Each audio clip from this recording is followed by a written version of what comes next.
El canal del Congreso presenta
Cuando México aún no existía como país, salvo en el pensamiento, una mujer alzó la voz y arriesgó su vida y todo su patrimonio por forjar una nación independiente, una patria mexicana.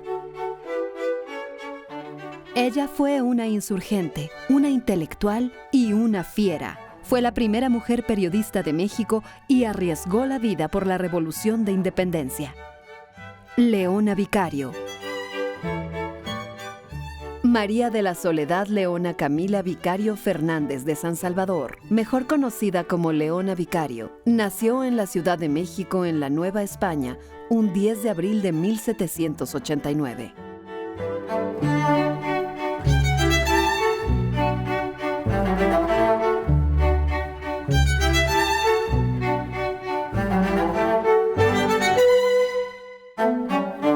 Leona Vicario, estamos hablando de que ella nace en el mismo año que se da la Revolución Francesa.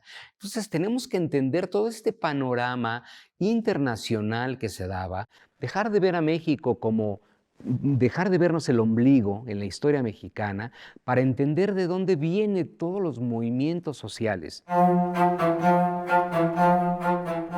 Fue hija de un hombre importante y con fortuna, el español Gaspar Martín Vicario, que vino a hacer la América y triunfó. Un benefactor de la Ciudad de México que por sus aportaciones a la ciudad fue nombrado regidor vitalicio. Su madre, Camila Fernández de San Salvador y Montiel, era descendiente directa de Ixtlilxóchitl II, último tlatoani de Texcoco, la realeza texcocana.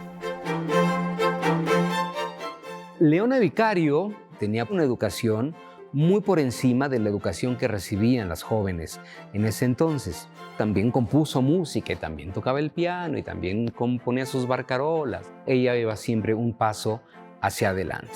No era una mujer conservadora, sino era una mujer de un espectro intelectual muy amplio, muy abierto. Leía cosas muy avanzadas para su época. Cuando tenía 18 años, su padre falleció. Y poco tiempo después también su madre, por lo que quedó a cargo de su tío.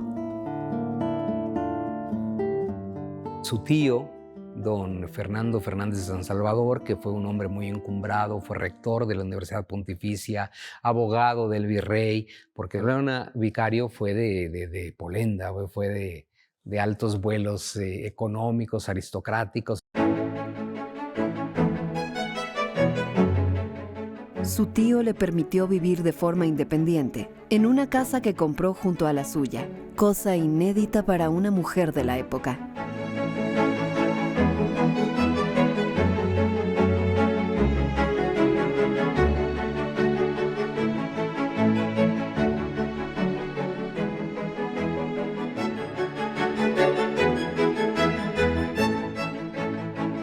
Fue una mujer de gran carácter.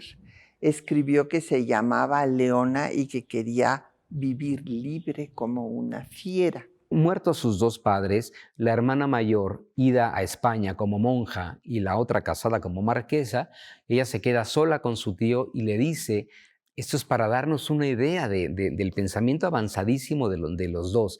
Y dice, tío, yo quiero poner mi casa sola. Y don Fernando la deja, lo cual fue un escandalazo para la sociedad. No era nada común, por supuesto, que una jovencita tuviese una casa sola con sus criados y sus carruajes. Tenían muchísimo dinero. La joven Leona Vicario gustaba de las fiestas y reuniones sociales, y en ellas se debatía con frecuencia el tema de la autonomía de Nueva España. Y muchos jóvenes imaginaban un país independiente, México. En esas reuniones conoció a otras jóvenes independentistas, como Josefa Ortiz y Mariana del Toro y Lazarín. Leona Vicario abrazó esta causa desde su juventud.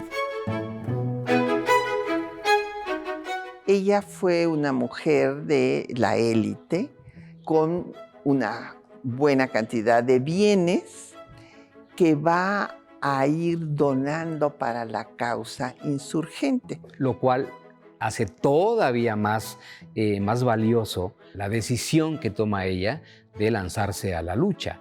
Cuando no tienes nada, pues no tienes nada que perder. Pero cuando estás en la cúspide de la sociedad, en lo económico, tienes todo que perder y a ella no le importó y lo dio todo por su causa, ¿no? La firmeza de su criterio no dependió de la influencia sentimental o amorosa que tuviera por ningún insurgente. Sin embargo, sí llegó a su vida un compañero de causa. Viene a caer en la casa de don Fernando un asistente, un tinterillo, un abogado, un joven abogado, estudiante yucateco, que se llama Andrés Quintana Roo, que ve a la hermosísima Leona, que hay crónicas donde se habla de la gran hermosura de Leona Vicario, y el yucateco cae rendido ante ella y ella ante él, y empiezan a hacerse novios de manera soterrada para que el tío no se entere, porque Quintana Roo pues no tenía de alcurnia, ¿ves? Claro, sí trae un papá hacendado detrás y todo, obviamente, pero no era de la casta divina, digamos, de Yucatán. Entonces tienen un amor subrepticio hasta que es descubierto por don Fernando, corre Andrés Quintana Roo, pero ellos ya estaban enganchados.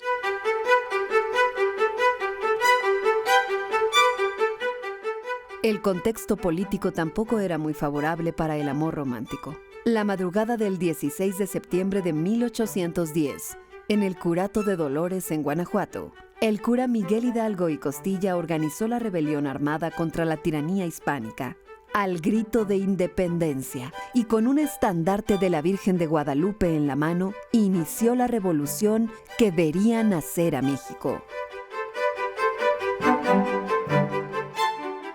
Leona Vicario y Andrés Quintana Roo, convencidos de la justicia de la rebelión, se unieron a la causa, cada uno a su manera. Quintana Roo se unió a la guerrilla del general Ignacio López Rayón en Tlalpujahua, mientras que Leona Vicario, desde su casa en la Ciudad de México, contactó a jefes insurgentes y fungió como mensajera y espía. Su casa se transformó en un centro de organización y comunicación de la guerrilla de independencia. Con su dinero financió campañas, medicamentos y armeros vascos que envió a Tlalpujahua para que hicieran pertrechos militares. La guerra ideológica se libró en las imprentas americanas, donde la insurgencia imprimió varios diarios con información autonomista. El primero fue El Despertador Americano, que mandó imprimir el cura Hidalgo en la imprenta de Guadalajara, con un tiraje de 2,000 ejemplares. Se publicó del 20 de diciembre de 1810 al 16 de enero de 1811. El Ilustrador Nacional se publicó del 11 de abril al 16 de mayo de 1812 y solo imprimió 6 números. Ahí, Leona Vicario supo que podía contribuir con algo más que organización y recursos económicos. Podía publicar artículos. ella estaba convencida de que la palabra escrita, de que el pensamiento podían y de hecho eran mucho más poderosos que un sable o con una espada. Entonces ella le aporta al movimiento de Morelos nada menos que una imprenta pequeña de tipos móviles. La anécdota también de cómo la hacen llegar esa imprenta a Morelos, ella y sus amigas, también todas ricachonas, se empiezan a coser en los faldones del vestido, se empiezan a coser todos los tipos móviles y se metían las varillas por acá y todo, y escaparon en una carreta. Y así llegan con Morelos con una imprenta. Y esa imprenta le permite a Morelos y a sus seguidores publicar todos estos grandes periódicos que ahora conocemos, como El Pensador Americano y El Origen de Nuestras Constituciones, como es Los Sentimientos de la Nación, que se imprimió con la imprenta que Leona Vicario le dio a Morelos. Esta labor editorial trascendental permite que se integre al grupo de los Guadalupes, grupo que se llamaban así porque su emblema de lucha era la Virgen de Guadalupe. En Nueva España se rendía culto a muy variadas advocaciones de la Virgen María, como la Virgen de los Remedios en el Cerro de Otoncapulco, pero la Virgen de Guadalupe es una advocación que se manifestó en el Cerro del Tepeyac, a la que podría llamarse completamente americana e incluso mexicana. La Virgen Morena se transformó en un símbolo nacional, un símbolo de la independencia y en un símbolo patrio.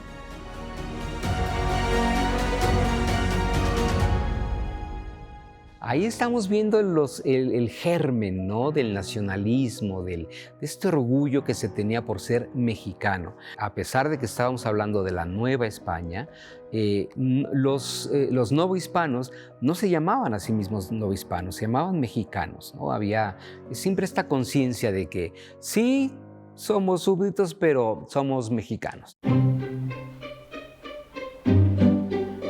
Los Guadalupes eran una organización secreta conformada por empresarios y funcionarios de la corte, de la élite novohispana que creía en la independencia de la Nueva España.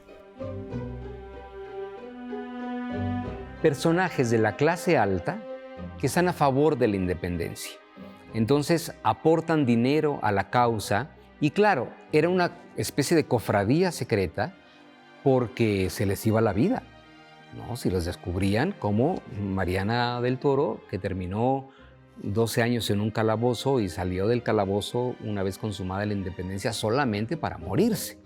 Y resultaron ser muy importantes, resultaron ser fundamentales también para la causa de la independencia, y a esa cofradía perteneció Leona Vicario. A inicios de 1813, ella fue identificada por Félix María Calleja como insurgente. El 28 de febrero, al salir de misa en La Profesa, Leona Vicario fue alertada de una orden de arresto en su contra y decidió finalmente unirse a la insurgencia. Inició su viaje a pie con rumbo a Tlalpujahua, pero fue detenida en el camino.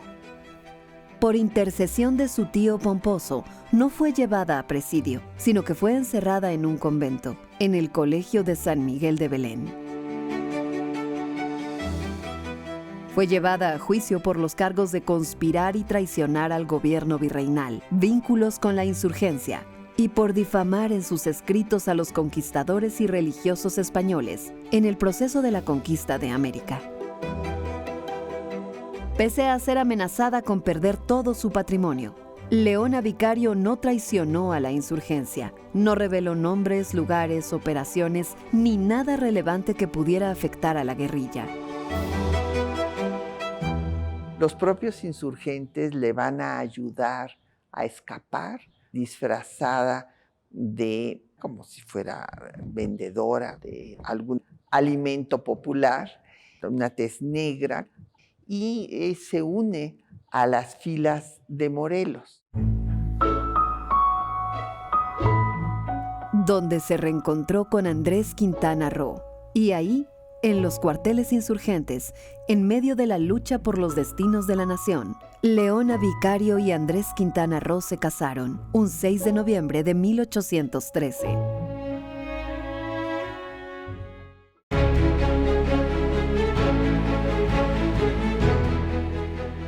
Andrés Quintana Roo fue elegido por José María Morelos y Pavón como presidente del Congreso de Chilpancingo, lo que dio mayor notoriedad a la pareja insurgente.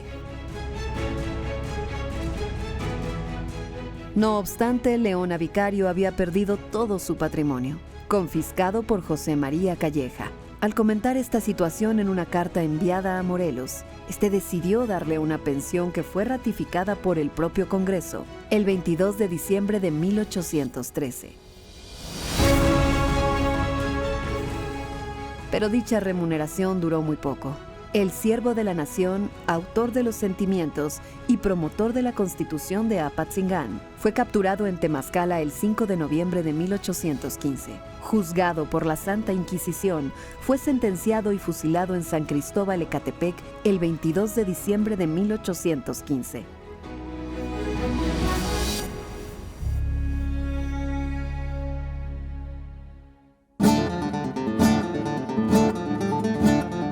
Desamparados y en fuga, Andrés Quintana Roo trató de convencer a Leona Vicario de acogerse al indulto real que se había decretado para los desertores de la insurgencia, pero para Leona Vicario era traicionar sus principios.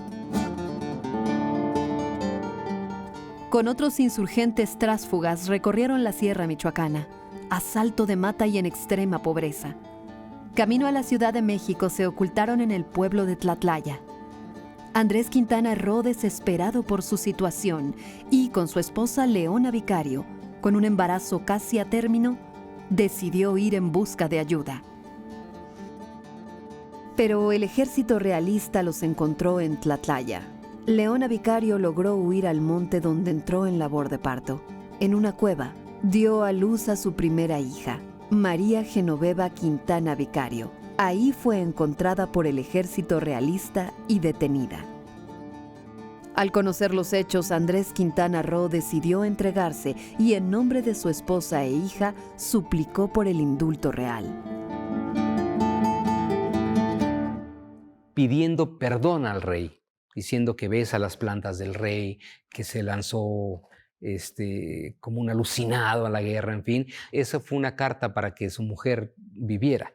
Porque, y aquí vamos a las mujeres que fueron fusiladas, ahorcadas, condenadas a cadena perpetua, condenadas a trabajos forzados, violadas, se les quitaron todas sus propiedades, sus casas grandes, chiquitas, lo que fuera, en fin, fueron mujeres que se sacrificaron enormemente. Y si no hubiese tenido Leona Vicario esa carta de su marido pidiendo perdón al rey, también la habrían fusilado. Eso fue lo que le salvó la vida a Leona Vicario. El indulto les fue concedido con la condición de establecerse en la ciudad de Cádiz, lo que no podían hacer por falta de recursos. Así que se quedaron en Toluca hasta que en 1820 les fue concedido el permiso de volver a la Ciudad de México, donde Andrés Quintana Roo pudo ejercer como abogado y consolidar la economía familiar. Tuvieron una segunda hija. Leona se dedicó a sus hijas y a su hogar hasta la consumación de la independencia con la entrada del ejército trigarante a la Ciudad de México, el día 27 de septiembre de 1821. Al triunfo de la independencia, Leona Vicario luchó con ahínco por recuperar su patrimonio. Frente al primer Congreso Constituyente instalado por el Triunvirato Ejecutivo, el 7 de noviembre de 1823, exigió una indemnización por todo lo que aportó a la causa insurgente. Hablando de la primera mujer, Leona Vicario es la primera mujer mexicana que habla ante el Congreso Nacional en esta alocución. El Congreso decide sí apoyar a Leona y le otorga una casa que todavía existe, que ahora es la Coordinación Nacional de Literatura, casi enfrente a la plaza donde está la escultura de la Corregidora de Santo Domingo. Se le dieron 2 casas en la Ciudad de México, una de las cuales la rentan en alquiler. Y el inquilino de Leona Vicario y Andrés Quintana Roo fue el famosísimo y muy joven y muy honorable en ese momento General Santa Anna. Entonces es muy divertido pensar que Leona Vicario fue la casera de Antonio López de Santa Anna.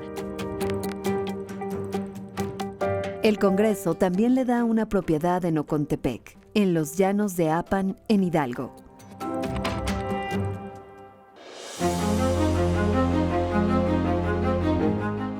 Leona Vicario y Andrés Quintana Roo fundaron entonces el periódico El Federalista, con el fin de atacar las ideas centralistas y el gobierno usurpador de a quien llamaron Brutamante. Andrés Quintana Roo empieza a ser muy crítico de las acciones del gobierno de Anastasio Bustamante, quien le puso una celada a Vicente Guerrero, uno de los consumadores de nuestra independencia, y este fue ejecutado. Entonces fue amenazado Andrés Quintana Roo, y ante esto Leona Vicario salió a defenderlo, responsabilizando al presidente Bustamante por cualquier cosa que le pasara a su esposo.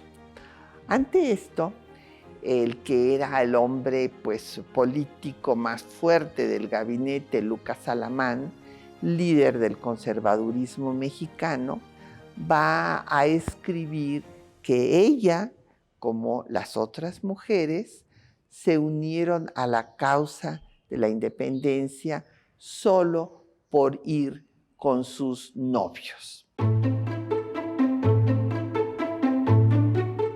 Leona Vicario respondió con sendos artículos de respuesta en su periódico El Federalista. Entonces, Leona escribe un texto magnífico en el que le dice a Alamán que está equivocado, que las mujeres también tienen un sentimiento patriótico y que su lucha es mucho más desinteresada que la de los hombres, en tanto que no pueden tener cargos públicos. Confiese, señor Alamán, que no solo el amor es el móvil de las acciones de las mujeres, que ellas son capaces de todos los entusiasmos y que los sentimientos de la gloria y la libertad no les son unos sentimientos extraños. Por lo que a mí toca, sé decir que mis acciones y opiniones han sido siempre muy libres. Nadie ha influido absolutamente en ellas. Y en este punto, he obrado con total independencia y sin atender las opiniones que han tenido las personas que he estimado. Me persuado de que así serán todas las mujeres, exceptuando a las muy estúpidas y a las que por efecto de su educación hayan contraído un hábito servil. De ambas clases, hay también muchísimos hombres. Leona hizo posible que se reflexionara sobre la injusticia que se estaba cometiendo con las mujeres al no reconocer su participación.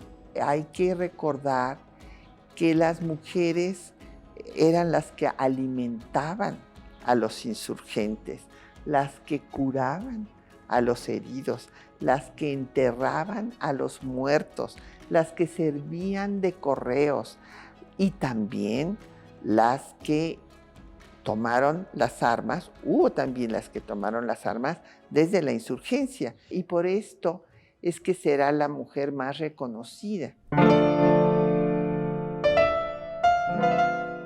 En 1841 murió su gran protector, su padre putativo, don Agustín Pomposo.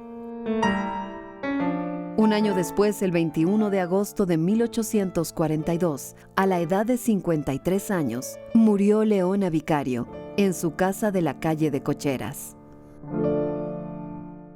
Cuando muere Leona Vicario, el presidente, el general Antonio López de Santa Anna, decreta que doña Leona reciba funerales de Estado, sea nombrada benemérita de la patria. Ya había sido nombrada en vida benemérita de las Américas y es llamada la madre de la patria.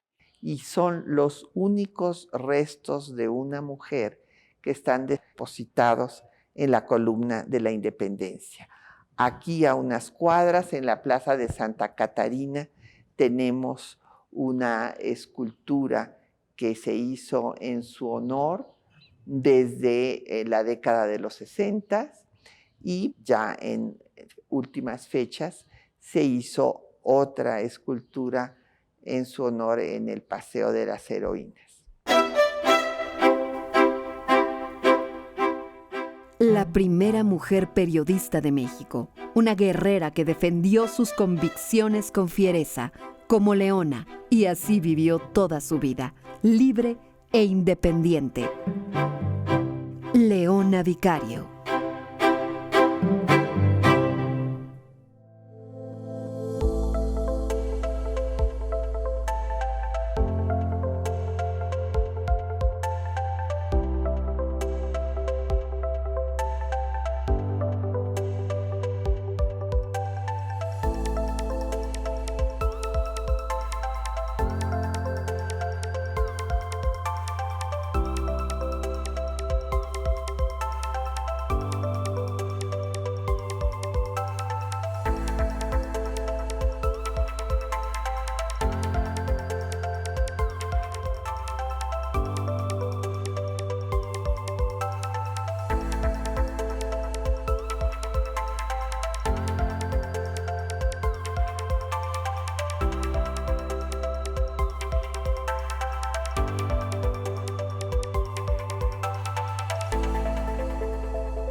El Canal del Congreso presentó